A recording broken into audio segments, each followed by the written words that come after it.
Assalamualaikum warahmatullahi wabarakatuh. Perkenalkan, saya Tiara Nilawati Dewi dengan NIM D500210063 dan teman saya Yulia Dian Rahma dengan NIM D500210118 dan dosen pembimbing kami yaitu Bapak Heri Purnama. Kami akan mempresentasikan hasil dari proposal penelitian kami dengan tema pengolahan air limbah industri batik menggunakan tanaman air dan bioaugmentasi bakteri Bacillus subtilis dalam menyisihkan warna metil violet.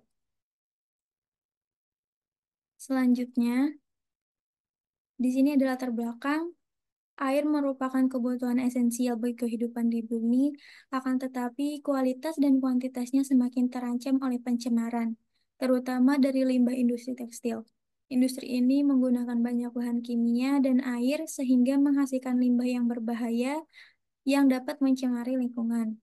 Untuk mengatasi masalah ini, pengolahan limbah yang efektif, efisien, dan ramah lingkungan sangat diperlukan.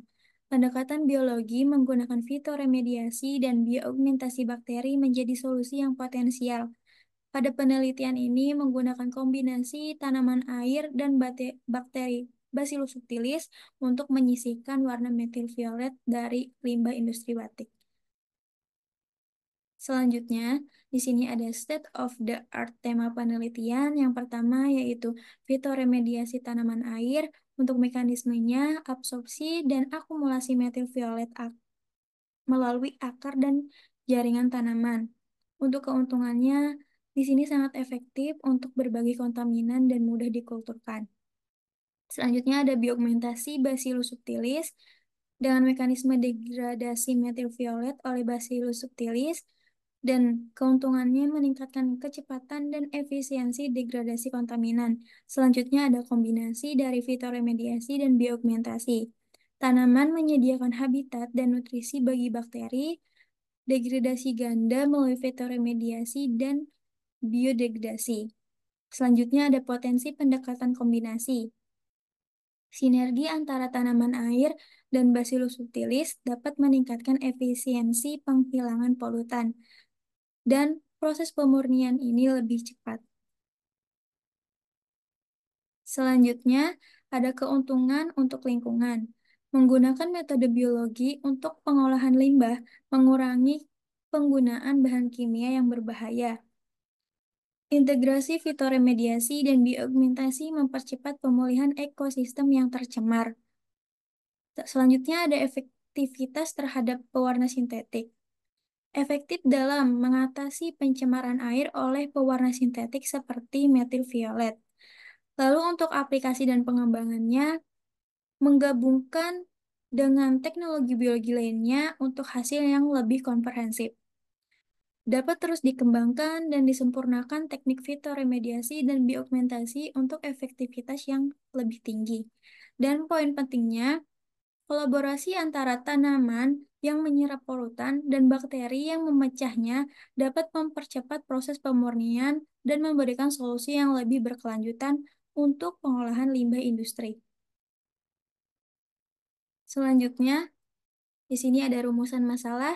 Yang pertama, bagaimana potensi tanaman air dan bakteri Bacillus subtilis dalam menyisihkan warna metil violet dengan bantuan kapur dolomit.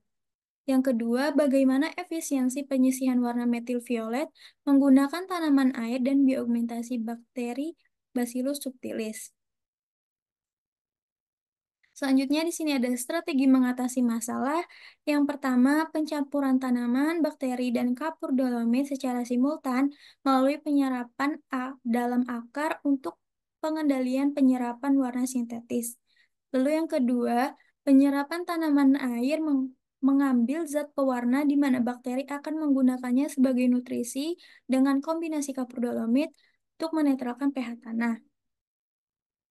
Selanjutnya, di sini ada tujuan penelitian. Yang pertama, untuk mengetahui potensi tanaman air dan bakteri Bacillus subtilis dalam menyisihkan warna metil violet. Lalu yang kedua ada untuk mengetahui efisiensi penyisihan warna metil violet menggunakan tanaman air dan bioaugmentasi bakteri Bacillus subtilis. Selanjutnya, Metode penelitian. Rancangan penelitian. Penelitian ini merupakan penelitian kuantitatif, yaitu metode penelitian yang berlandaskan pada eksperimen untuk mengetahui potensi tanaman air dan bakteri Bacillus subtilis dalam menyisihkan warna metil violet. Analisis data penelitian bersifat kuantitatif dengan tujuan untuk menguji variabel yang telah ditetapkan. Rancangan penelitian ini ditetapkan untuk menganalisis pengaruh variabel bebas yang terdiri dari konsentrasi bakteri Bacillus subtilis, jumlah tanaman, dan kondisi lingkungan. Selanjutnya ada variabel penelitian. Yang pertama ada variabel bebas, yaitu konsentrasi Bacillus subtilis, jumlah tanaman, dan kondisi lingkungan. Yang kedua ada variabel terikat, yaitu konsentrasi metil violet dalam limbah setelah perlakuan. Yang ketiga ada variabel kontrol, yaitu sampel air limbah tanpa perlakuan dan sampel air limbah dengan perlakuan tunggal, hanya dengan tanaman air atau hanya bakteri Bacillus subtilis saja. Grafik menunjukkan tren penurunan konsentrasi metil violet dari waktu ke waktu. Dengan kelompok yang menerima perlakuan fitoremediasi, terutama yang menggunakan Bacillus subtilis dan kapur dolomit, menunjukkan penurunan yang lebih besar dibandingkan dengan kelompok kontrol yang tanpa perlakuan. Dan grafik tertera pada slide.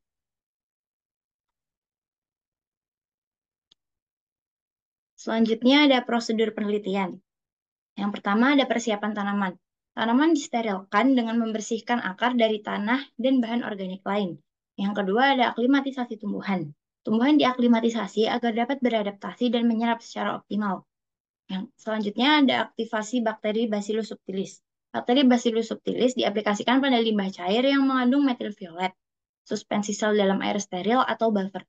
Dalam media nutrien bot, untuk meningkatkan jumlah bakteri, aplikasikan bakteri yang telah diaktifkan ke air limbah tekstil yang mengandung metil violet. Selanjutnya, ada persiapan air limbah. Periksa kualitas air limbah yang telah dikumpulkan untuk uji parameter seperti suhu, kekeruhan, konsentrasi logam berat, dan bahan organik. Selanjutnya ada setup eksperimen, yaitu air limbah tekstil dibagi menjadi 4 reaktor, contohnya di reaktor TA, TB, TC, dan TD, yang beroperasi dalam sistem batch. Selanjutnya ada pengukuran warna. Pengukuran warna dilakukan pada hari pertama sampai kelima dan pada hari ketujuh. Yang terakhir ada pemantauan. Selanjutnya ada jadwal penelitian. Pada bulan pertama, di minggu pertama dan kedua ada persiapan alat dan bahan baku. Pada bulan pertama di minggu kedua juga ada aklimatisasi tanaman. Pada bulan pertama di minggu ketiga dan keempat ada aktivasi bakteri Bacillus subtilis. Dan pada bulan pertama di minggu keempat terdapat persiapan air limbah dan juga eksperimen yang berjalan sampai bulan kedua di minggu pertama dan kedua. Pada bulan kedua di minggu ketiga terdapat pengukuran warna menggunakan spektrofotometer UV visible dan pemantauan sampai di bulan kedua di minggu keempat. Pada bulan ketiga di minggu pertama sampai ketiga terdapat analisis data. Dan pada bulan ketiga di minggu ketiga terdapat pembuatan laporan dan artikel publikasi sampai minggu keempat. Ya, terima kasih. Akhirul salam. Sekian presentasi dari kami yang dapat kami sampaikan. Bila ada saran atau kritik dari dosen pengampu atau pembimbing, serta teman sekalian akan kami tampung juga didiskusikan lagi sebagai bahan perbaikan jika relevansi dengan penelitian kami. Wassalamualaikum warahmatullahi wabarakatuh.